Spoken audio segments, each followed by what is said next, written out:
Don Ennis. I'm Karleigh Chardonnay Webb. And you're in the transporter room. This week, Karleigh and I reunite with a cast member. Although Karleigh hasn't worked with this person, we all used to work for the Mouse. Karleigh was at ESPN, I was at ABC, and former ABC correspondent and huge Star Wars fan, Clayton Sandell, beams up from Denver. We're very excited to talk to him about We're very excited to talk to him about being a trans ally, about his fandom, and about the crazy business that Karleigh and I used to toil in, and now we work in online journalism. Also, if you're listening to us on all of the platforms that Outsports has, we also invite you to watch us on the Outsports YouTube channel, where you can look at the beautiful Karleigh Chardonnay Webb, Dawn Ennis, her co-host, and get to see the amazing office Clayton Sandell has converted out of a laundry room. That's a real treat coming up. Hey, Karleigh, what's in the news? Well, there's a lot in the news. One of the things was something actually you wrote about. It seems I guess I know about that one. It seems like GLAAD's gotten into it, and when GLAAD gets into the situation, stuff tends to move. They have, according to your article, they're putting more pressure on the NCAA, and they're saying, like, start denying these championships and start denying them now. It's a letter that was a 1-2 punch. The first letter teamed up with Athlete Ally, sends the message that the NCAA should not be rewarding states that pass anti-transgender laws with championships, which are coming up in the softball world. Division I softball tournaments are going to be announced this weekend, and the NCAA is being put on notice if you put it in the following states. Let's make sure we get the list right here. Alabama, Arkansas, Tennessee. Oops, wait, let me get that right. Alabama, Arkansas, Florida, Tennessee, and Texas. Not all those states have passed laws, but Florida and Texas seem to be on the verge. They're telling those states, and all 7 states, Idaho, Mississippi, West Virginia, South Dakota, those states should not be rewarded with championships. And that's not all GLAAD is doing. What about that second bit of news there, Karleigh? Quickly, I'm going to have to find that. I'll do it. All right. But that's not all. There's a second bit. But that's not all. There's a second bit of news from GLAAD. This is a teaming up. Oh God, I'm really bad today. And folks who are watching us on YouTube, this is what it's really like. But that's not all, Karleigh. GLAAD is also teaming up with Freedom for All Americans, Texas Competes, Nashville LGBT Chamber. They're all working together to put out polling and corporate statements showing that any state that passes anti-transgender laws faces an economic backlash. They're going to put them on notice that their economic future is in danger. I think hitting them in the pocketbook is the best way to get a message across. What do you think? It never hurts. And if there's one thing that's very lucrative for these areas, it's NCAA championships. They're bringing fans, regardless of sport. Fans come and they spend money. They're in your hotels. They're eating at your restaurants.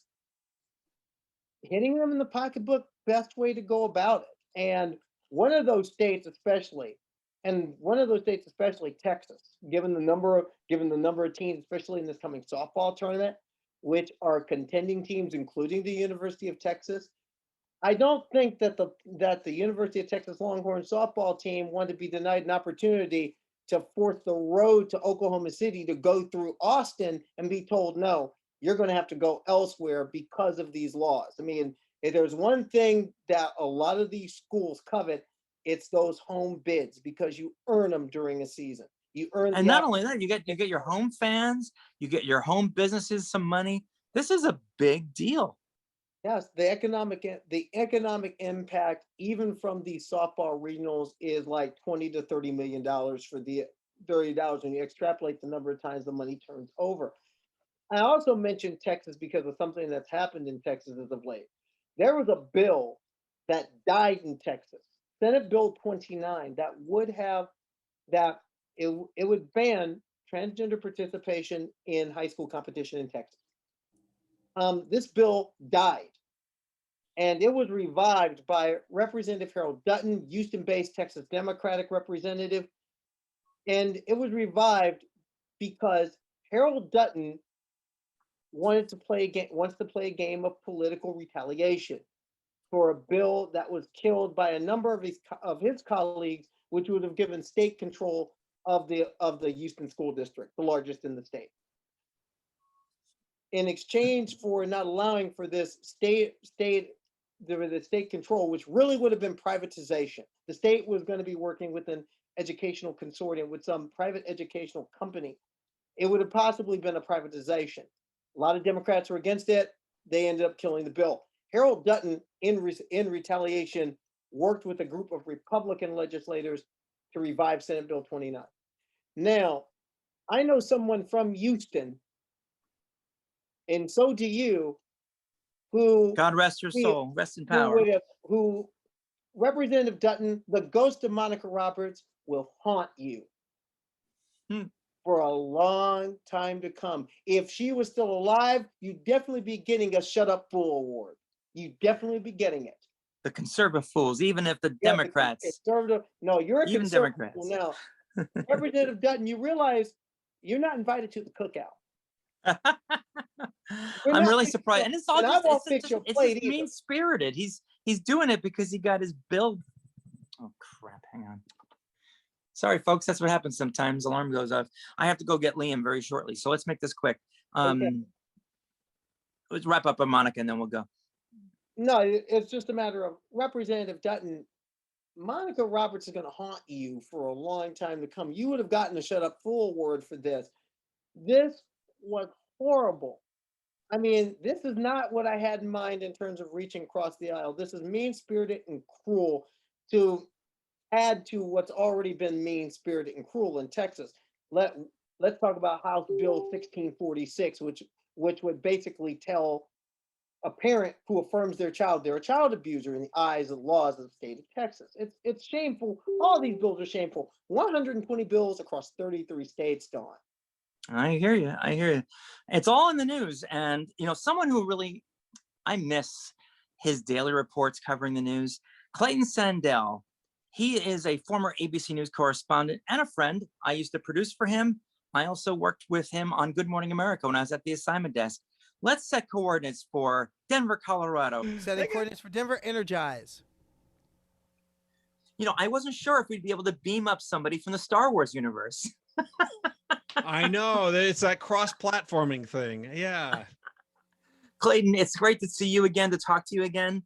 Full disclosure, Clayton and I worked together at ABC. And when I say work together, it meant I would call him in the middle of the night and tell him he has to go someplace. And I would go. Yeah, you would go, but you would grumble, and rightfully so, because I was waking you up. Also, I was very fortunate to sometimes be his producer for Good Morning America. I enjoyed working with you so much, and I was sorry to leave ABC, and I'm even more sorry that you have decided to retire. You want to tell us a little bit about that?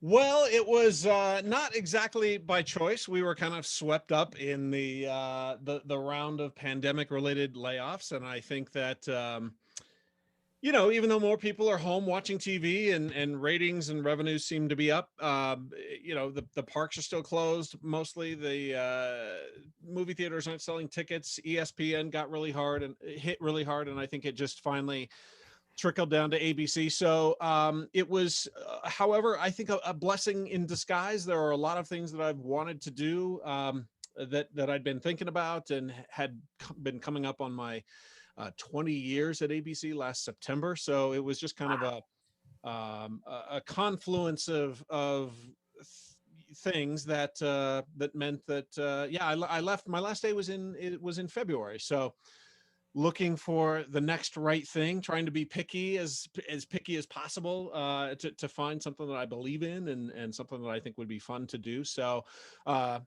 it's on to the next adventure. And I was in really good company. There were a lot of really talented people that had been at ABC for a long time that also got the axe when I did. So I wasn't alone. So, it's one of those things. Didn't take it personally. You can't take it personally when it's, you know, a big corporation like that. So yeah, onward and upward, as they say. Exactly. Well, all three of us then share something in common, which is we are ex-cast members because Karleigh was at ESPN, and a very similar financial situation at ESPN resulted in her separation from the company, as I like to say. There you go. Yeah, it happens, and you find the next adventure and make the best of it. And I must say, I've enjoyed that next adventure right now. I get to work with Don Ennis. Dun dun dun dun.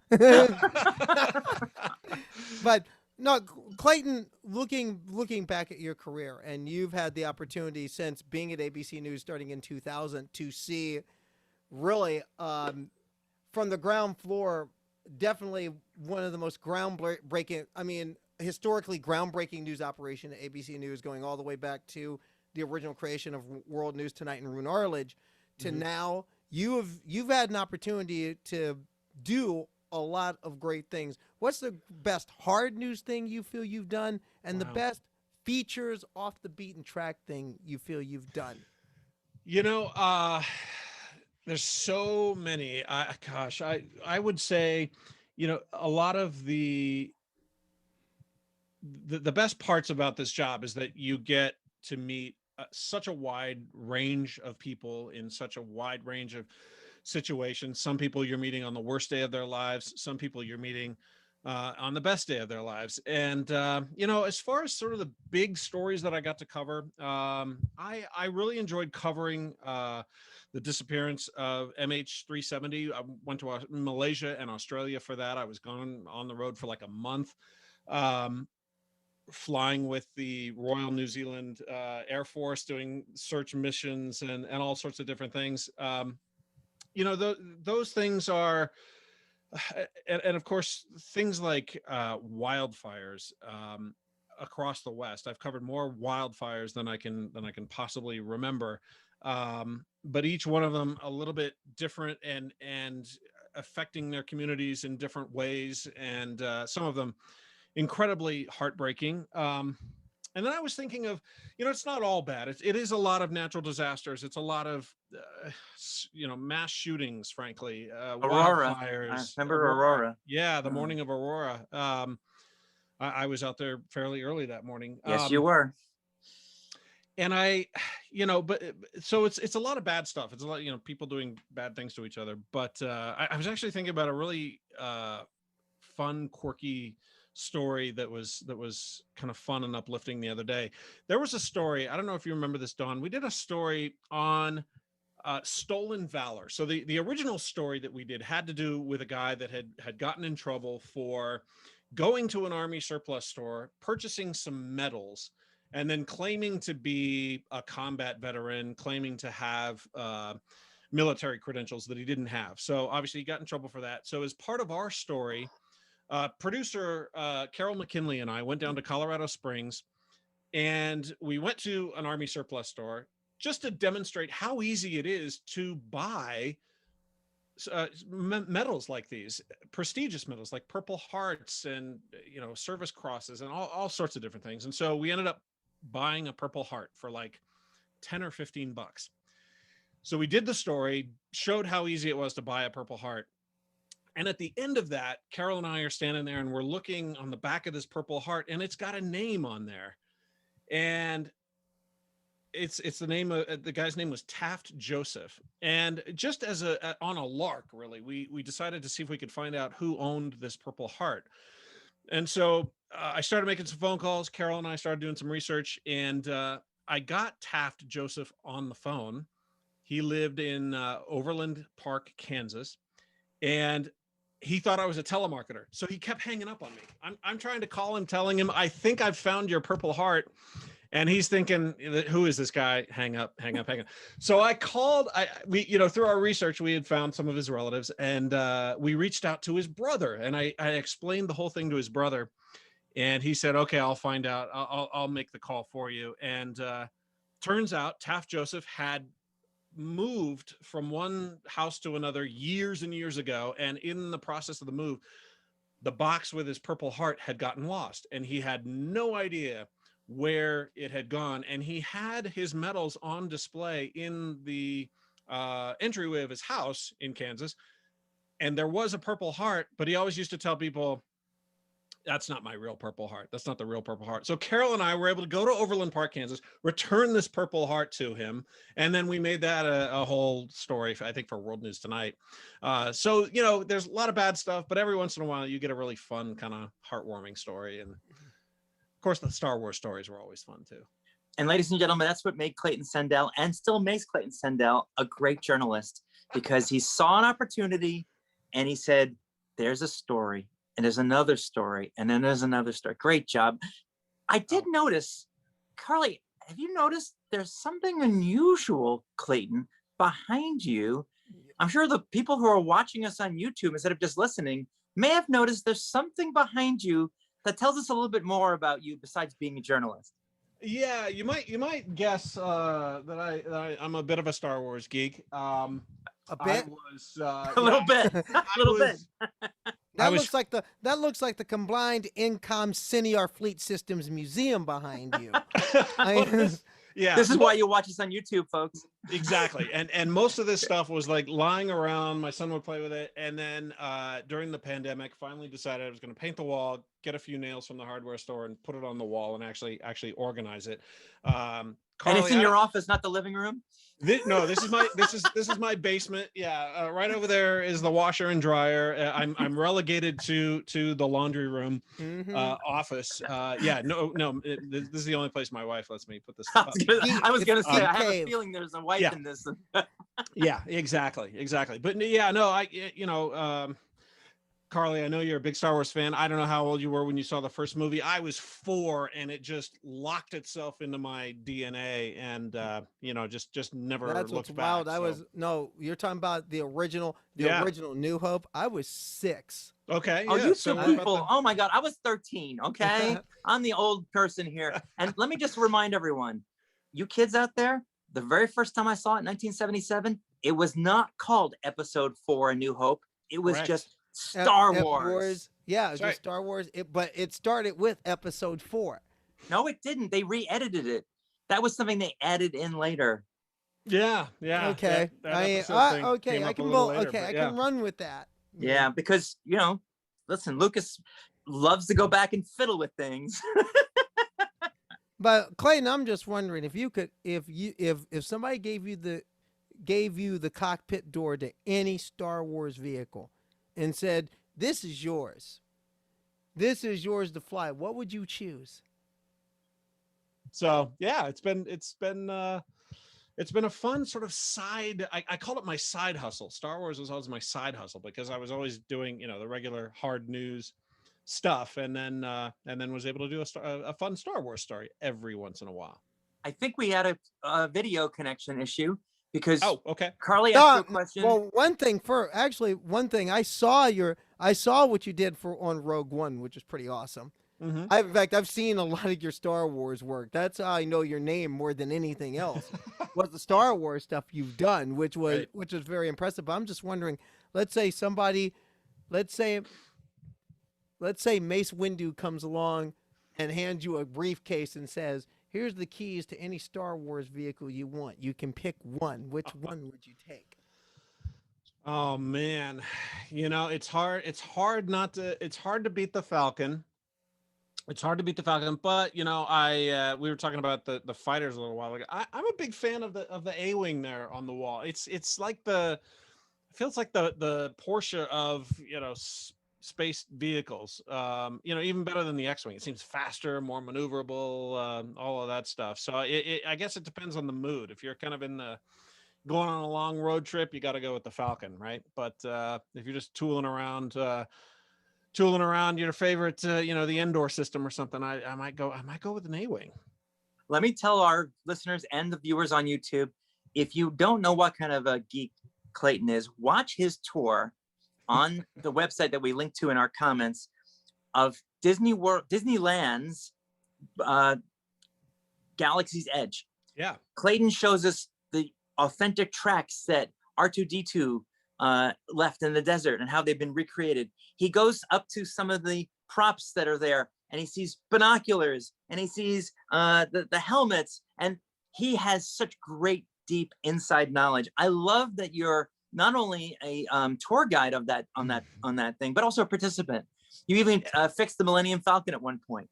So many crazy details that they worked in that are really some deep cuts for Star Wars fans. That was a lot of fun. But here's the secret.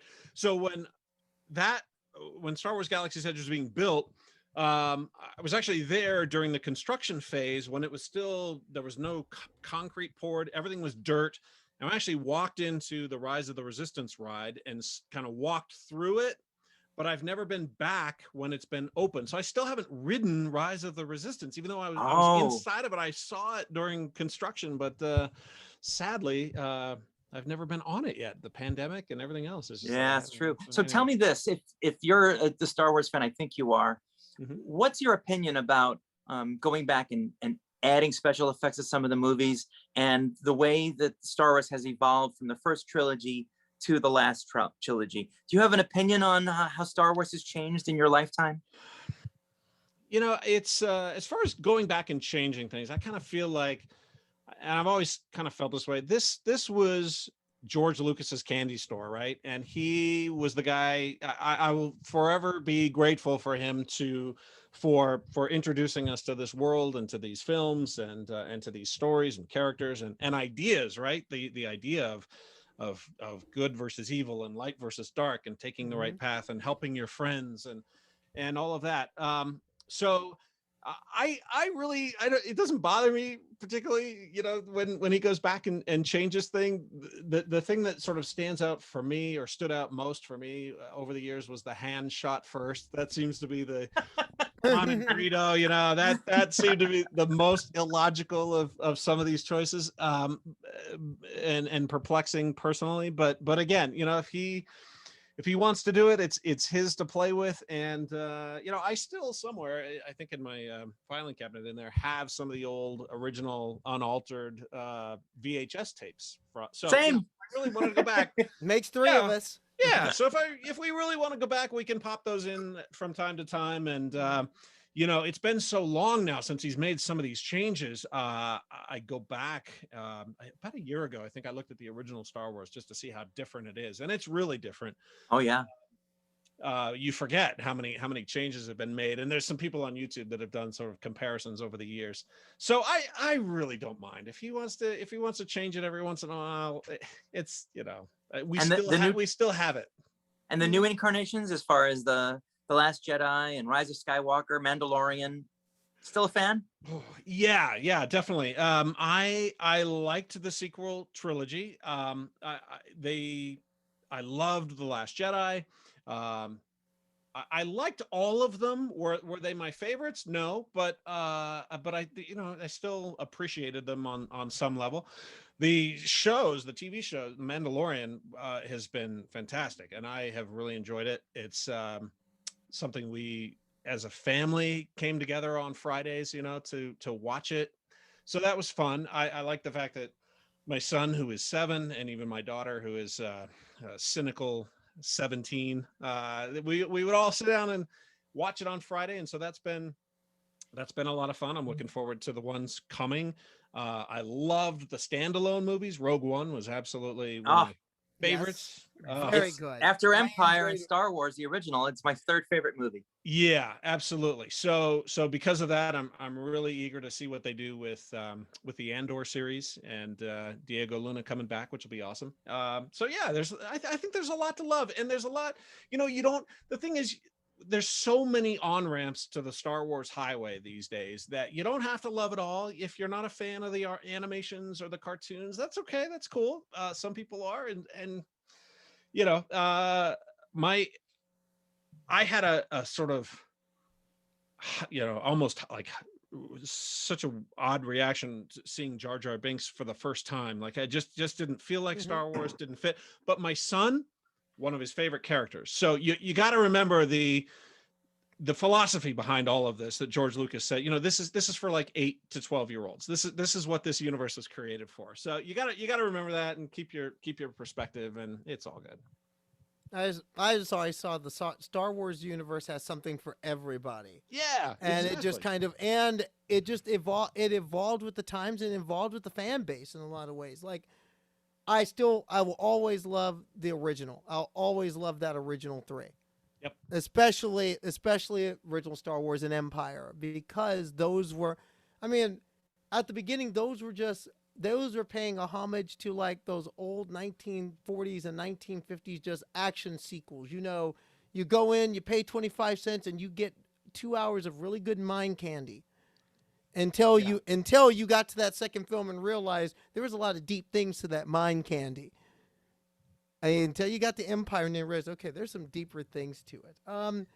As far as I'm just wondering, Clayton, in what you're trying to do next and what you're considering, if you got a call from from Lucasfilm, you picking that phone up?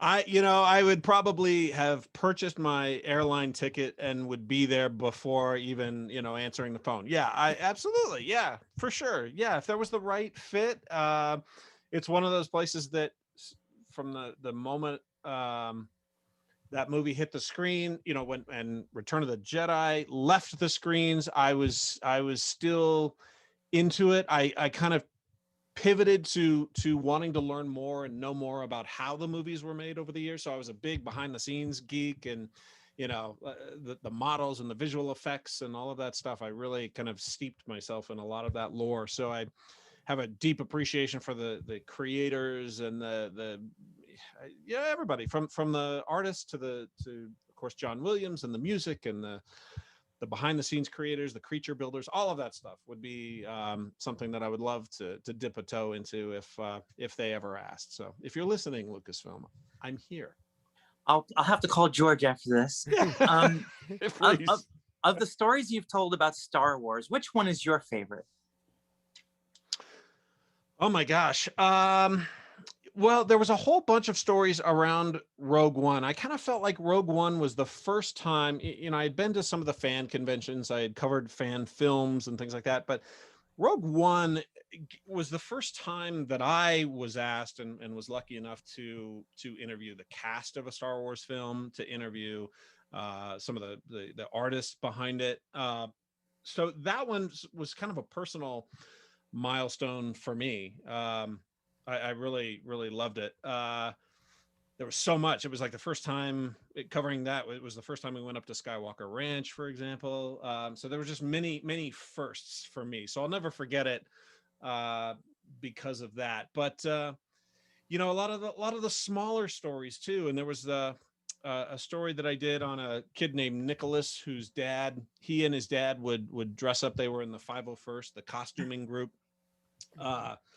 And Nicholas, unfortunately, he was very young and got sick and passed away. And his dad carries on his legacy and his work through a foundation where they raise money and they go to they dress up in their costumes and they go to hospitals. And it was just a really touching story and an example of just how this galaxy kind of brings people together, and you can meet somebody that you may have zero in common with, but if you find out they're a Star Wars fan, like there's instantly this connection, and it happens with people all over the world, and it's cool to watch. And so some of those smaller really personal stories were fun too. It's sort of in that Star Wars orbit, but just talking about the fandom and the humanity of the fandom for the most part. It's certainly not a perfect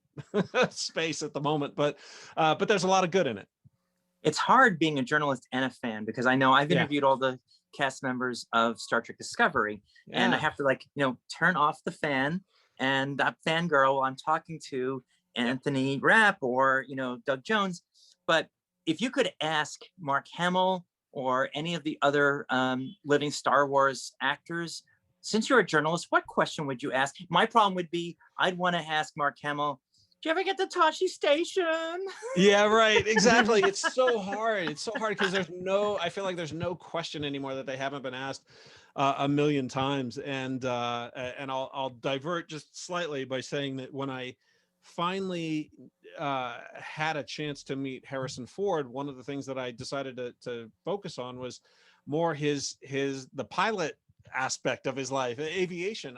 Right, he's actually a pilot.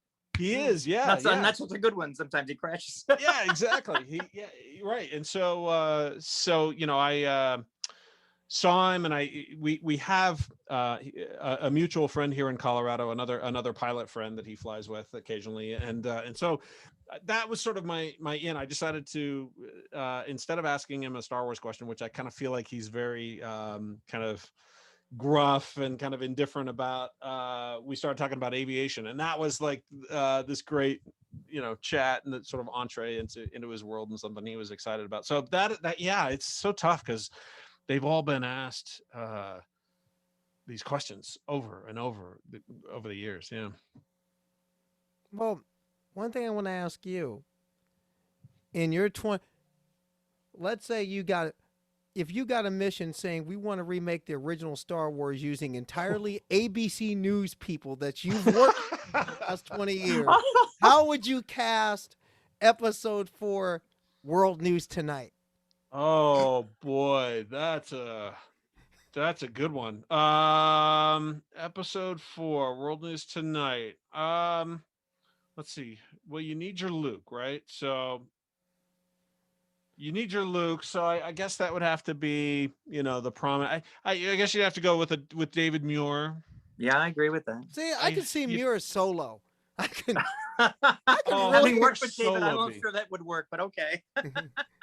No, I think Solo would have to be Matt Gutman for sure. Yeah, Matt Gutman for sure. He's the rebel. He's the jump off the cliff kind of guy. Yeah, exactly. Gosh, Leia would be. Well, if you're doing Star Trek, if you're doing Empire Strikes Back, you could have George Stephanopoulos play Yoda. Oh, for sure. Oh, no doubt. Yeah. triangulation you shall. Without question. And I think Robin would have to be Princess Leia because she's just, I mean, she is ABC royalty, I think. I mean, there's nobody like her. Robin, see, now having worked with Robin at ESPN, I'd agree. Yeah. She's amazing. Yeah. One of my favorite people.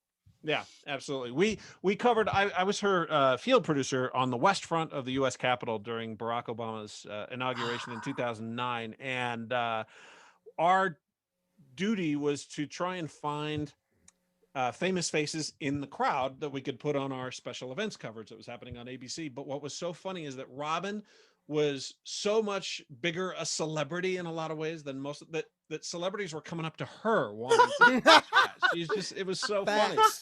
And she's of course the story.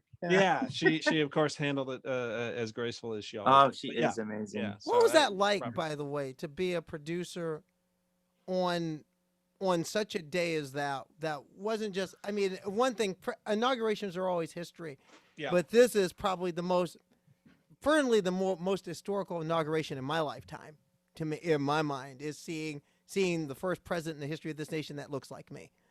Yeah, you talk about, journalists talk about having a front row seat to history. And if I were to pick a single day out of my entire 20 plus ABC News career, that day would probably be the one that stands out the most, because there was an energy in the air and an optimism and an excitement and a sense of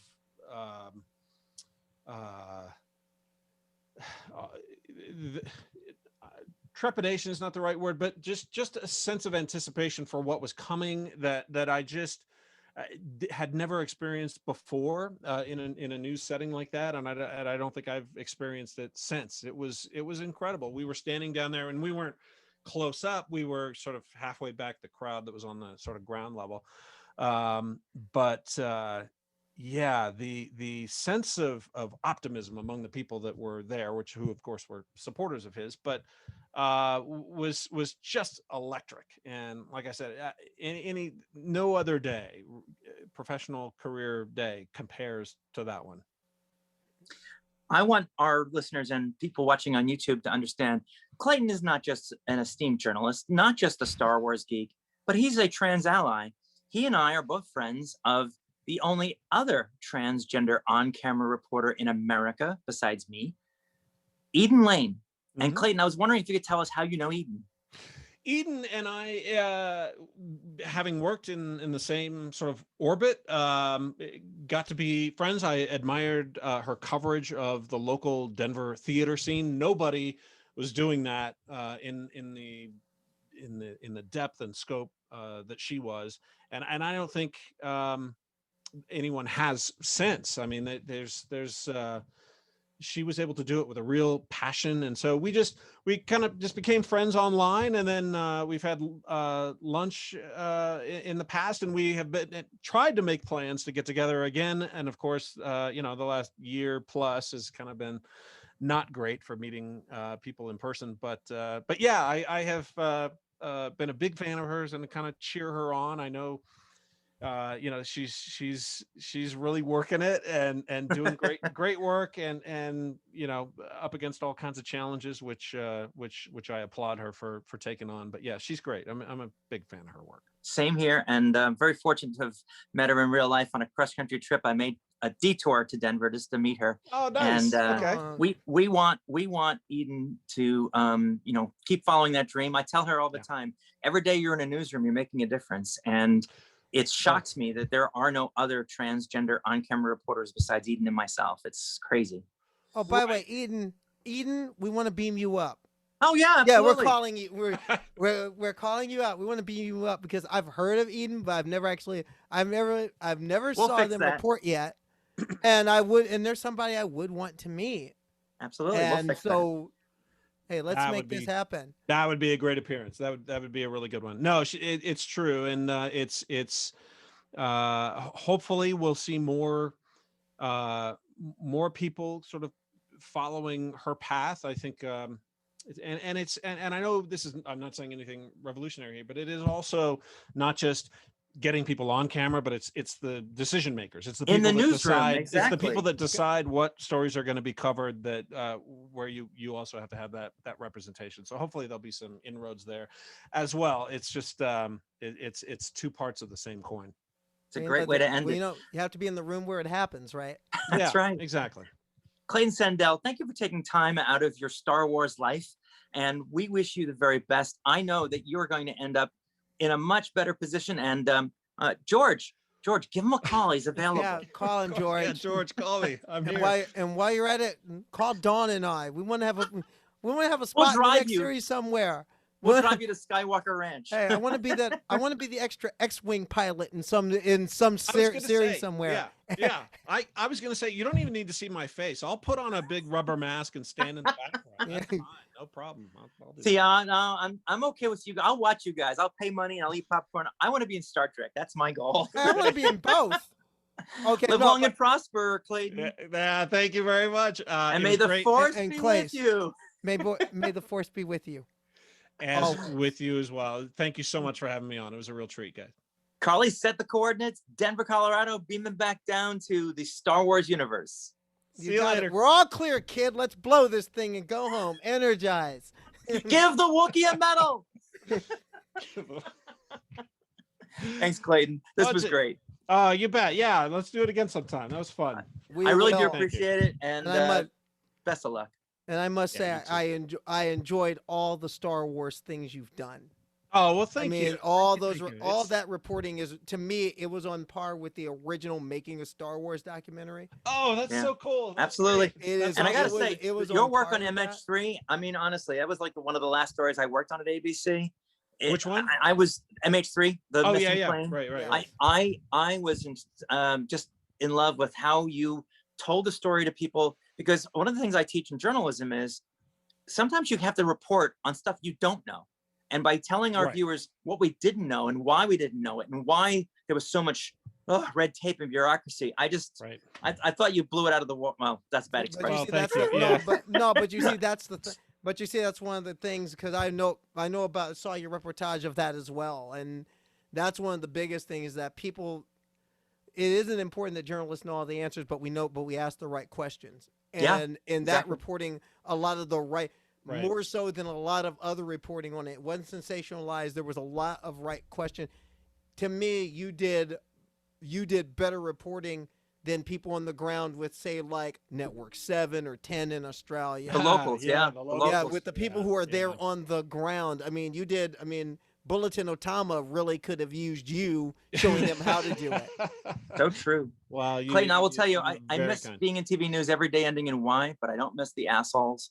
I don't miss the bullshit. I don't miss the Yeah, Kardashians I agree. and I all that agree. other nonsense. So. I miss the people that I enjoyed working with. I miss the. I'm glad you mentioned Carol. Oh my God, some that of was the great. Yeah, Carol's fantastic. She's out like chasing another funky murder story today. Actually, I just talked to her this morning. But yeah, I miss certain aspects of it, but that part about not knowing if I'm going to miss my kid's birthday next week or my wife's anniversary, whatever it is, it's there's certain aspects that I had just sort of grown out of, and so we'll see. We'll see what something will happen. I know it will. Yeah, I mean, it's all for the best. I'm so glad we had Clayton on our show. I am too. Don, thank you for this. This was a good idea. Clayton is really cool, excellent reporter, and I'll bet he's going to land on his feet into something even better. And Wouldn't that be great if he was at Lucasfilm? Hey, I wouldn't mind. I almost said Imagine George, Entertainment. That's Ron George, Howard. give him a call. George, call this guy. I mean, George. some future one-off film. I mean, he could play it like Galactic Republic News. Or he could Network do press for them too. I also want to do what you recommended. I want to extend an invitation to Eden Lane. Let's have her on the show too. I'm for it. Eden, come on the show. 3 trans women connecting about this crazy mixed up business we're in. I'm all for it. Please come on, Eden, please. I am so excited to be watching this Jupiter show. Have you heard about this thing? This new thing? I've just started checking that out. Yeah, me too. It's too early for me to say anything, but I'm excited about it. Like I said, I'm very interested in what it looks like. I've at least pawed at it. I've looked at the trailer, but yeah, it definitely has my interest. And what will be a good summer for sci-fi. There's a lot of interesting projects coming down the pipe. I'm excited. And Foundation by Isaac Asimov. That looks fantastic. There's so many new crazy things. Well, Karleigh, that's it for this week. I'm looking forward to talking to you next week. As am I. Live long and prosper. Steady as she goes. See you next week.